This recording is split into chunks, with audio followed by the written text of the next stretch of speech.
dictator. This man is dictator. This man is dictator. This is terrorist.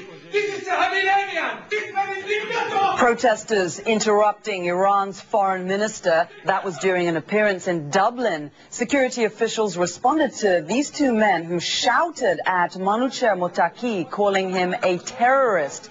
Later, outside, Motki narrowly avoided being pelted with eggs.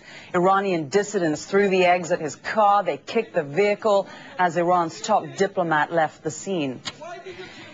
Meanwhile, Iran's leaders dismissing the new United Nations sanctions slapped on Iran. The Security Council voted to punish Iran further for refusing to change its nuclear program, which the West believes is really designed to build nuclear bombs. Iran's President Mahmoud Ahmadinejad says the new sanctions are like a used handkerchief that should be dumped in a garbage can. Richard Roth reports.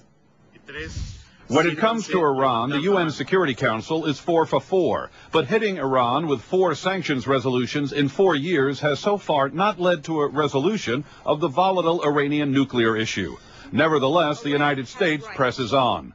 Today, the Security Council has responded decisively to the grave threat to international peace and security posed by Iran's failure to live up to its obligations under the Nuclear Non-Proliferation Treaty. These additional sanctions expand the arms embargo on Iran, stresses the ban on uranium enrichment and ballistic missile development. It also targets Iranian banks and financial transactions, goes after organizations linked to Iran's influential Revolutionary Guard, and tells nations they should inspect suspicious cargo bound for Iran at sea and airports. We have said many times that we do not question Iran's right to peaceful nuclear energy, but with those rights come responsibilities. The vote was barely over before Iran denounced the resolution. Tehran insists its nuclear aims are to provide energy for its citizens.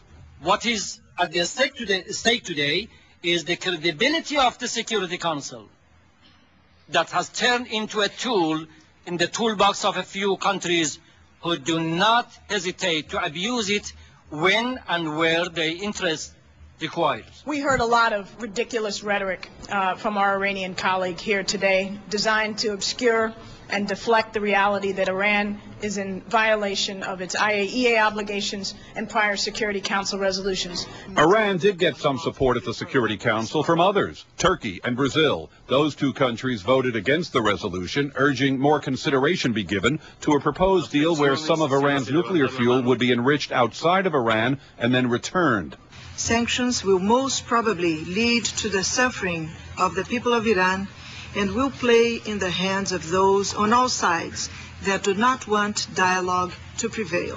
The Security Council said it would regard the fuel swap deal as potential encouragement, but wants Iran to come clean about its nuclear program. Iran seems ready to dig in even more. I wish to conclude by stressing